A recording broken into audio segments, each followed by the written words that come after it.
What's up, guys? It's Christina and Jesse here. We're coming to you from Bryce Canyon, which we hit after we finished up at Zion National Park.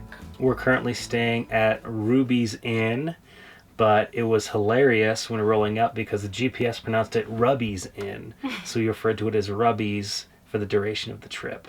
Yeah, our GPS can usually pronounce things, but sometimes, every once in a while, there's just like a normal word that she can't pronounce right.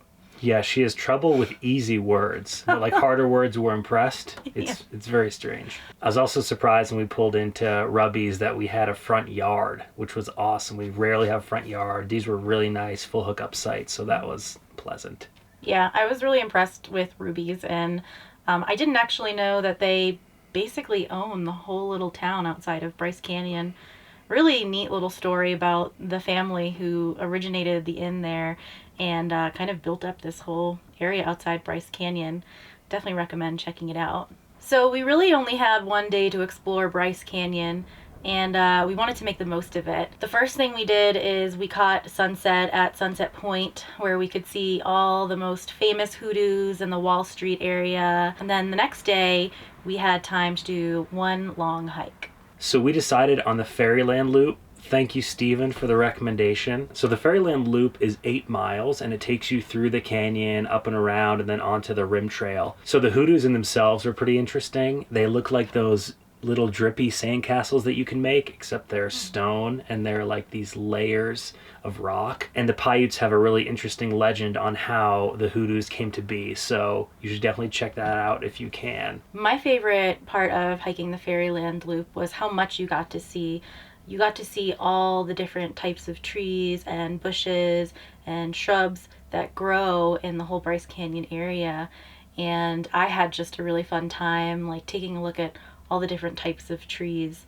They had the huge pinyon trees, which have pines on the end of them that look like these puffballs of pine needles. And then there were lots of juniper bushes with bright little blue berries all over them, and even regular, more like spruce pine trees in there. Yeah, there were these tiny little flowers that we found that were super cool. Snakes. There were these like trippy Van Gogh trees that sort of spiraled around. I'm really curious how they grew. We brought snacks and stopped at the halfway point, which just happens to be Tower Bridge. So we had a nice view of Tower Bridge while we were eating lunch there. But it was an all day long hike, and we biked in and biked out, so it was a little intense having the bike sandwich there and just getting our butts kicked. It wasn't like a difficult hike, it was just long. It was just a haul. So we're always looking for random, interesting things to do in these places, and Christina heard about this place called Ebenezer's Barn and Grill. And every night they have a hoedown there with dinner and then a country music show. And you can get up and dance, and it's just a wild time. So we got tickets, luckily, because it sold out pretty quick. Even the campground hosts were talking about going to it, so I knew it was going to be fun. Being a musician and having really missed live music on the road, we were just so excited to have a chance to go out and catch some live music. And the fact that it was good country music and it came with food was just a plus. So it was super fun. Jesse even danced with me. We danced. We broke it down out there. Yeah. It was us, a bunch of kids, and some older couples just cutting the rug. We hadn't danced to live music in friggin' years, probably, so that was really special. Maybe not years. A year. A year. More than a year.